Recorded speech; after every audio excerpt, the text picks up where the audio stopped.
From the opinion pages of the Wall Street Journal, this is Free Expression with Gerry Baker. Hello and welcome to Free Expression with me, Gerry Baker, from the Wall Street Journal editorial page.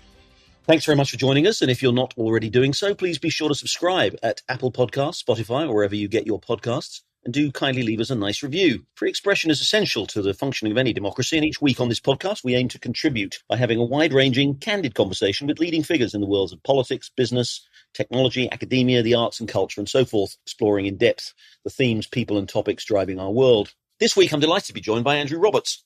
Andrew is one of our leading and most prolific historians, having written innumerable works on an impressively wide range of topics. His biography of Winston Churchill, published in 2018, has been praised, rightly in my view, as the best single-volume biography of the man in a very crowded field. But he's also written magisterial works on figures such as Napoleon and, most recently, George III, published in the US under the title The Last King of America, The Misunderstood Reign of George III. He's written other histories too, of course, including works on both the First and Second World Wars.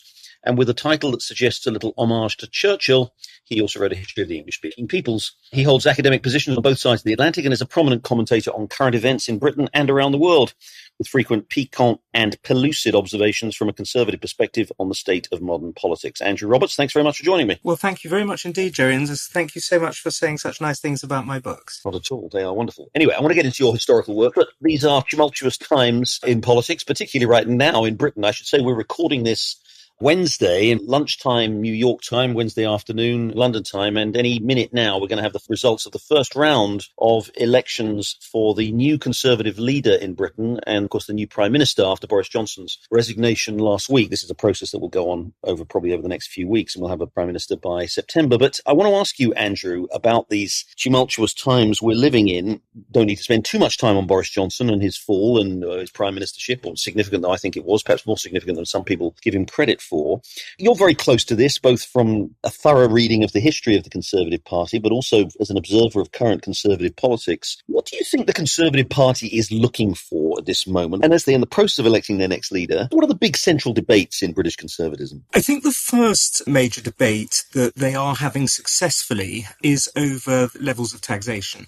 The question is really between the Keynesians on one side and the Laffer curve people who believe that tax cuts can, in and of themselves, finance their own tax cuts. So that's taking place. The size of the state is being debated by the leadership hopefuls. So there are some important and genuinely interesting debates going on.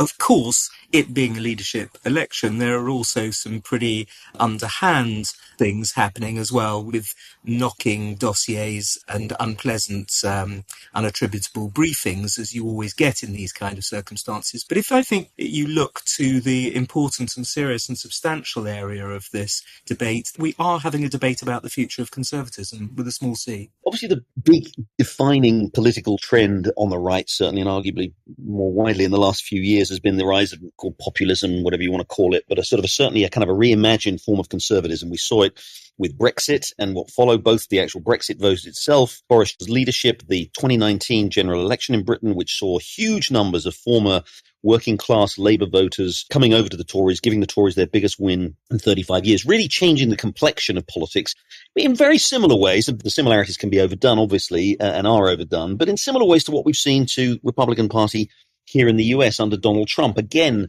Donald Trump himself, who appealed to many voters who had not previously been strong Republican voters by emphasizing issues of culture and national identity and issues like that. As you look at that developing, do you think that is now, again, people use the term populist sometimes in a pejorative way, but I think it can actually be expressed in a positive way. Do you think that populist conservatism is now the defining ethos of conservatives on both sides of the Atlantic? I think it might be on the American side of the Atlantic, but of course it slightly depends on who wins this Tory leadership election. I'm not sure it is on this side of the Atlantic. You were right, of course, that what are called the Red Wall seats, the working class northern seats that essentially gave Boris his huge majority, did come partly as a result of populism. But it's too easy and, as I think you've implied, far too facile to equate Johnson himself with Donald Trump, owing to the fact that the things, apart from their hair, of course, that divide them are far more important than the things that unite them in terms of free trade and so on. So I think that it's too easy to jump to that conclusion. We are, of course, a long way away in Britain from the populist parties of the continent. Marine Le Pen's party, the AfD in Germany, of course, the Austrians, who are far, far to the right of anybody in the Conservative Party. One of the things I've been struck, though, by following the Conservative leadership contest quite closely is what appears to be the appeal of those who are actually aggressively embracing the culture wars. People like Kemi Badenoch, who is sort of, most of our American listeners won't know who we're talking about, but in fact, most of our British listeners possibly don't know who we're talking about. But she's very much a rising star in the Conservative Party and is expected to do well. I don't think she's expected to win, but she's someone who came to the United Kingdom at an early age from Nigeria. She's an absolute scourge of kind of the woke politics of the age. It's a very, very articulate, very successful, very impressive young woman. It's also been clear that some of the other candidates have been talking very firmly about pushing back against woke politics, about, explaining that a woman is indeed a woman and a man is a man. And that really does have resonance on both sides of the Atlantic. I mean, we are in the grip, aren't we, Andrew? And again, as a historian, you must see this with a particular perspective, that we are in the grip of this sort of extraordinary kind of progressive cultural revolution here. And I think the Conservatives, to some extent, are uniting around a pushback against that, are they not? They certainly are, yes. And this is another very interesting thing about this. I don't think that the Conservatives on either side of the Atlantic started the culture wars. They were very much forced upon us by critical race theory and the Black Lives Matter movement and various, the 1619 Project on your side of the Atlantic and their equivalents on this one. However, Conservatives have decided to fight them and fight them pretty unitedly. None of the candidates at all for the Tory leadership campaign have any truck with the woke lobby over this. And so it's a culture war that we didn't seek, but which we can see a way of winning. And one of the ways of winning it is to give people the vote. Local people, ask them whether or not they want to have their local statues removed and their place names changed. Because every single time it's been tried, they vote it down by huge majorities. How did we get here, Andrew? I mean, it is remarkable. You know, you and I are about the same age, grew up in that sort of late days of the Cold War. The West won the Cold War under American leadership, and we all sort of rejoiced in that fact and rejoiced in the fact that the values that we had stood for through our lives had been vindicated and had triumphed. And now we're sort of told that all these great figures of history on this side of the Atlantic, Thomas Jefferson and George Washington and even, God help us, Abraham Lincoln. And on the British side of the Atlantic, Winston Churchill, as you say, people defacing statues or even wanting to tear them down.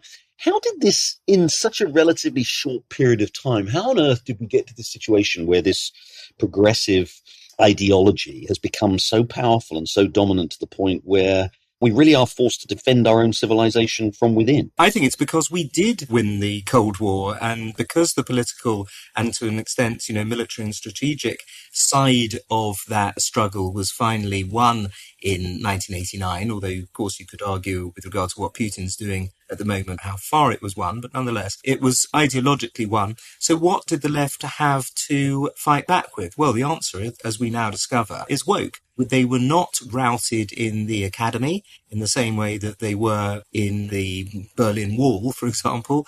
And so they have come back in a different sort of form. And essentially the argument has metastasized and is being continued through these woke attacks. And all of those historical figures you mentioned, the left utterly refused to actually debate in an objective way, taking into account the backgrounds they had and the historical contexts that they had. And even though ordinary people consider that to be ridiculous, nonetheless, when it's shouted from the rooftops and it's painted onto walls and onto statues, it does gain attention. So it is striking, again, on both sides of the Atlantic, even at our greatest universities, the grip that these people do still hold. It is quite difficult to, if you don't mind me saying so, you're quite a rare voice these days as a conservative historian and someone who staunchly defends shared history, if you like, of the West. That is quite rare. I mean, the hegemony these people seem to have over our academic institutions is pretty considerable, isn't it? Yes, it's 95%. And the big problem is, of course, there isn't a pendulum. It's not a pendulum. It's a one-way street, because the people who, once they have grabbed the commanding heights of these important universities and other places, never give them up. When they retire, they make sure that their job as passed on to someone who's just as woke or just as left-wing as them. And they do discriminate against conservatives. You see it again and again on both sides of the Atlantic. So there is a sense in which that battle, frankly, has been lost. But where Gramsci got it wrong when he was talking about the long march to the institutions was the idea that that necessarily in and of itself leads to conservatives losing general elections and socialists winning. Although the graduates were the vote just to have been confined to graduates in the United Kingdom in 2019, Jeremy Corbyn would have won. That, of course, is not what happened, and we don't do that. So overall, I think that the danger of the long march through the institutions is not as bad as we thought it was going to be back in the 1990s. Didn't William Buckley famously say that he'd rather be governed by the first 200 names in the Boston telephone directory than by the Harvard faculty or something? Well, and who wouldn't? Yes, I mean, that was a very good insight into several things, including, of course, the stupidity of intelligent people. What do you think about the way history is taught and is understood? Again, one of the common complaints that you hear again on both sides of the Atlantic is that we have a sort of whitewashed version of history, that we're taught that Anglo civilization, Western civilization is a great thing and has been the great sort of liberating force of history, and we ignore all the bad stuff. And to be honest, that's not actually my recollection, again, of a certain age these days. Certainly wasn't what I was taught. And I don't think it's what most people were taught either. I don't think most British people have an unblemished view of the British Empire, do they, as some sort of great civilizing force. They've been very well aware of the dark side of the British Empire. Certainly. Today, I'm 59 and a half. I realised a little earlier on today, when I was at school and prep school, of course I was taught about the Amritsar massacre and the terrible things that happened in Jamaica and the negative effects of the British Empire on Aboriginal peoples and so on. I mean, it's a complete myth, this idea that British history was whitewashed for generations for pupils and students. It just simply never happened. Of course, we were given an objective view. But the problem is that I don't think that that's true any longer. I think that the negative, the knocking, the anti-British view is the one that is being rammed down the throats of children nowadays, and they're not being given the full details. And when you do actually do that occasionally, or you read books that do that, they are attacked and viciously criticised and sometimes banned in schools. So I really do think that we've got to get back to a evidence-based, serious, substantial, even perhaps mildly boring, frankly, history of what actually happened, as opposed to this very politically inspired ideological one. I can say with children who've been educated in the United States, it's exactly the same here too, unfortunately, that accentuating the negative is very much the trend. Just one more question on current sort of British politics. Brexit obviously is done. I mean, I know there are lots of questions that still remain, particularly over Northern Ireland, and that's one of the things the new Prime Minister is going to have to sort out pretty quickly. Again, from the historical perspective, what is Britain's post-EU role? What is, people hear a lot about this, post-Brexit Britain and global Britain. And what do you think, again, with the knowledge of history that you have, what's your sense of how Britain can adapt to this new world? Oh, well, I think it's a great opportunity for Britain. I think it should be recharging the special relationship, apart from anything else. I've read the obituaries of an awful lot of people who've written the obituary of the special relationship. And the fact is, we see it, don't we, today? The two nations who are actually doing something useful in the way of giving lethal aid to Ukraine are Britain and America. The ones who are dragging their feet and promising a lot and delivering very little are France and Germany and other European countries. So I think the special relationship still exists, and it's been helped by Brexit. I think that the trade deals we're doing around the world, the free ports that we've been able to set up, the way in which we can take our own decisions with regard to immigration and so on, these are things that aren't immediately obvious and helpful for the economy, but certainly will be over the coming years. And it's very pleasing, I think, that not only of the Tory leadership campaigners said that they're going to keep Brexit, but so has the Labour Party now. And so it doesn't look as though we're going to have a revision of that, at least in the near future. What about that British-US relationship? Again, you spend a lot of time in the US, you've got academic appointments here in the US, so you're very familiar with the politics here. It was striking to me that, as you said, there were big differences between Boris and Trump, even as there were some commonalities. But it was always striking to me that Conservatives as a whole in Britain seem to be very keen to keep their distance from Trump. Now, Trump is still around, may well run again for president, may well again be president. Whether or not that happens, how do you think that the future British government, the next Prime Minister, handles that relationship with the US that obviously has a significantly different approach to the rest of the world, to international institutions.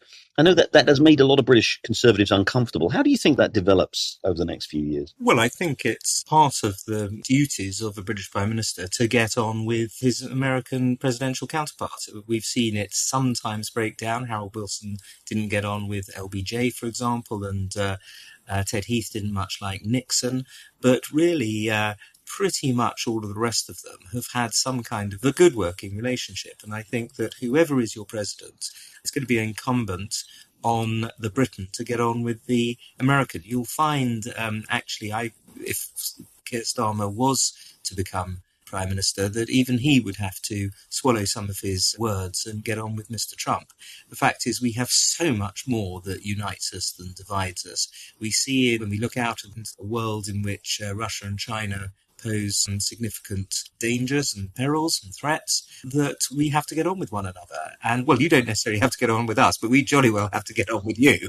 And so any British Prime Minister will do his or her best. Talk about some of your books. I'd love to get some thoughts from you about the King George III book, which has this wonderfully kind of counterintuitive take. I think it's one of the most maligned, probably, figures in history, King George III, and you wrote this book setting the historical record straight. How's that book gone down, particularly in the United States? I'm fascinated to know what kind of response you get from American readers. Well, it's been great, actually. I've had a very, very wide reviewing, which was lovely.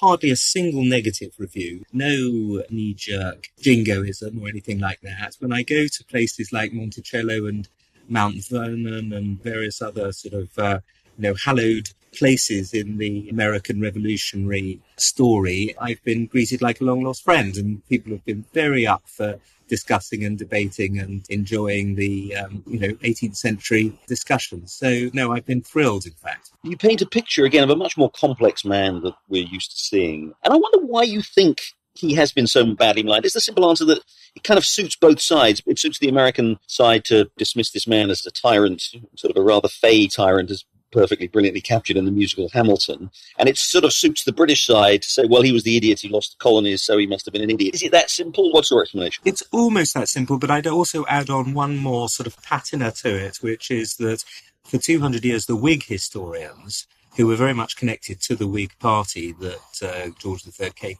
kept out of power for a very long time, saw themselves as their duty was to try and make George III out to be a dictator and a tyrant, even though they had absolutely no evidence for this. And so you have this very long story of historians passing it on from father to son, literally so in the Trevelyan's case, this idea that he was a sort of monstrous and evil figure. So it hasn't been difficult, frankly, to try and get people to have another look at him. You portray very well in the book the politics of the time, particularly in England, were much more complex again than I think, but certainly modern observers think. And in fact, there were, of course, as we know, there were many heroes of the American Revolution actually in England, Edmund Burke and others.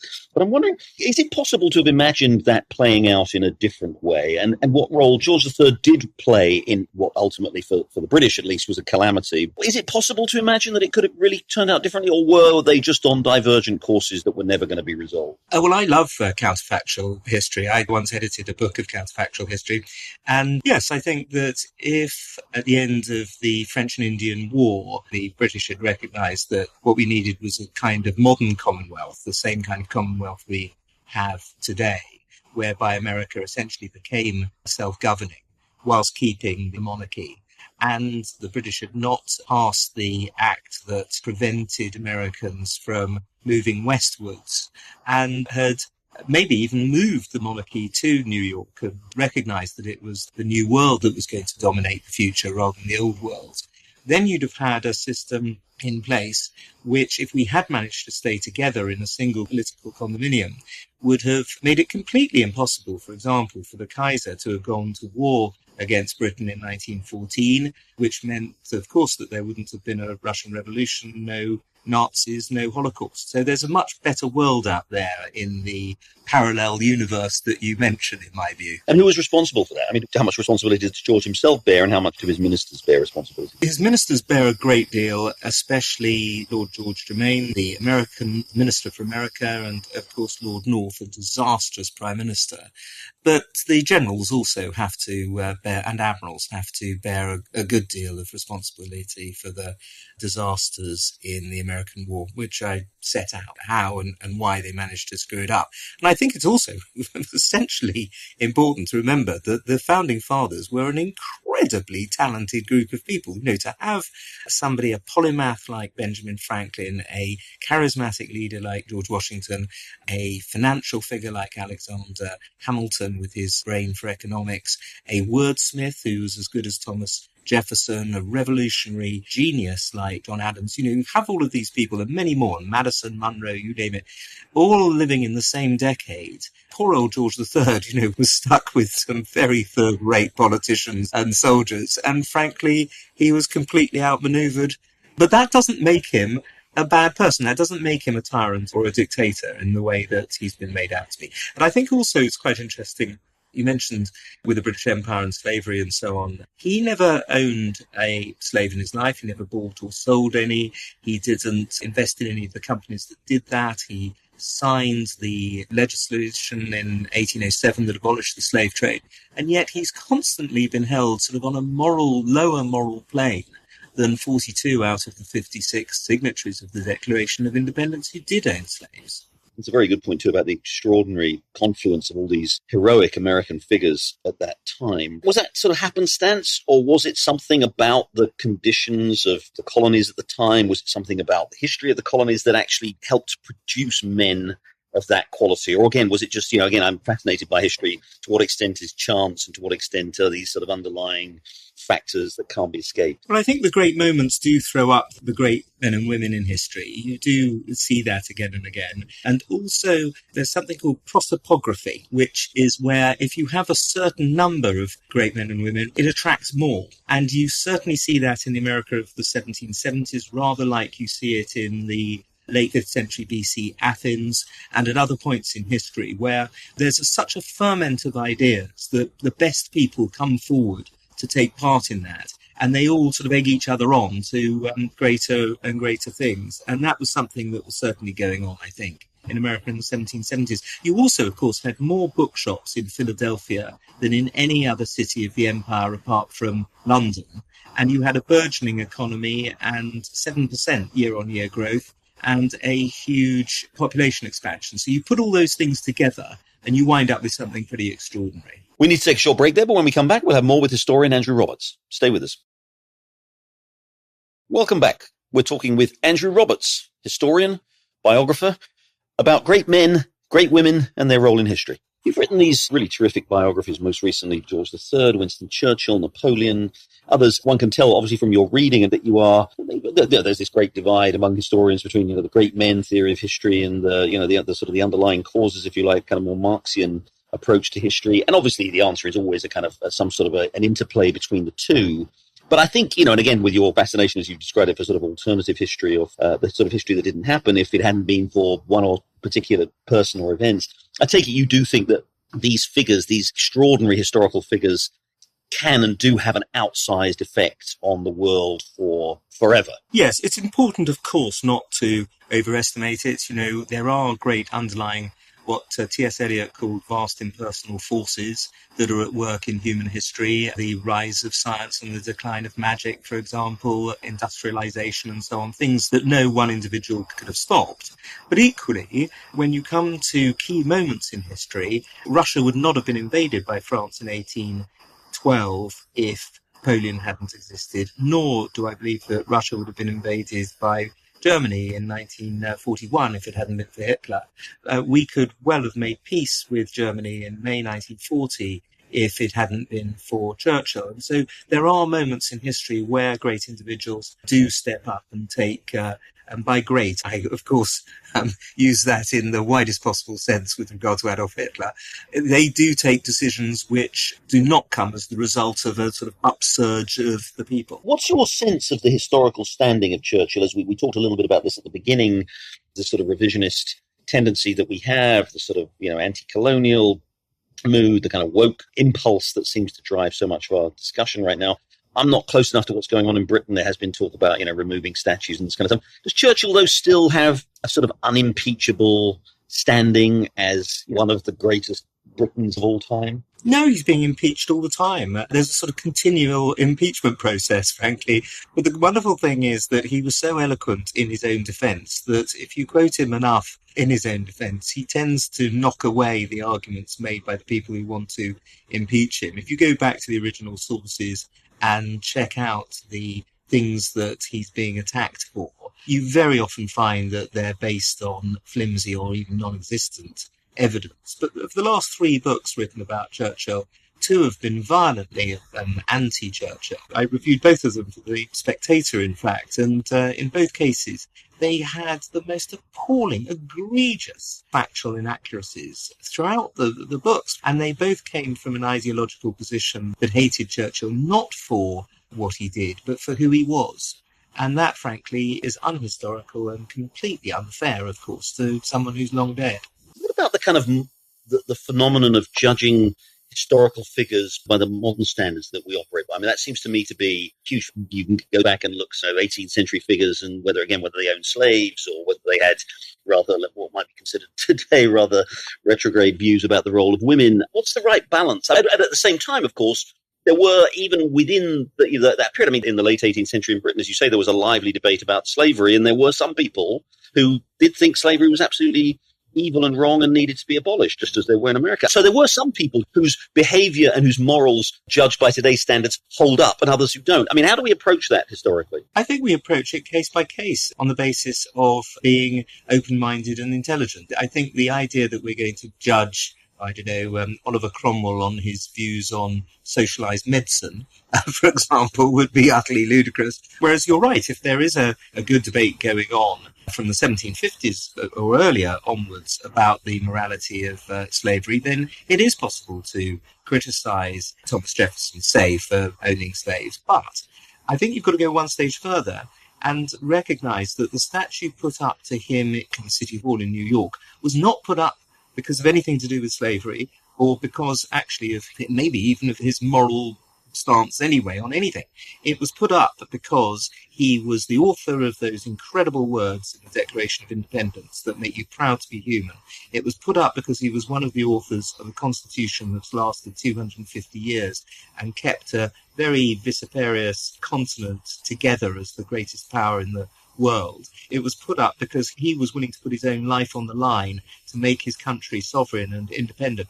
These are the reasons, and if those are the reasons that still exist, all 3 of those things do exist, I think it's just insane to pull down or to remove the statue on the basis of something completely different, which was not part of the original impetus in the first place. Where do you stand on the issues of Confederacy memorials? I mean, that's become a hugely controversial issue. I think lots of those were, in fact, put up for different reasons than the ones that are honourable and noble. I think that a lot of them were put up as a way of kind of impressing on the majority black population who essentially had the whip hand. And I also think that because they were rebels and traitors, essentially, to the United States, that they don't have the same kind of moral force in the same way that the Founding Fathers do. So I wasn't as put off by the removal of those statues. I was very put off by the vandalising of them. I think that was completely unnecessary. If people are able to pull down statues of Stalin and Lenin and put them in museums and parks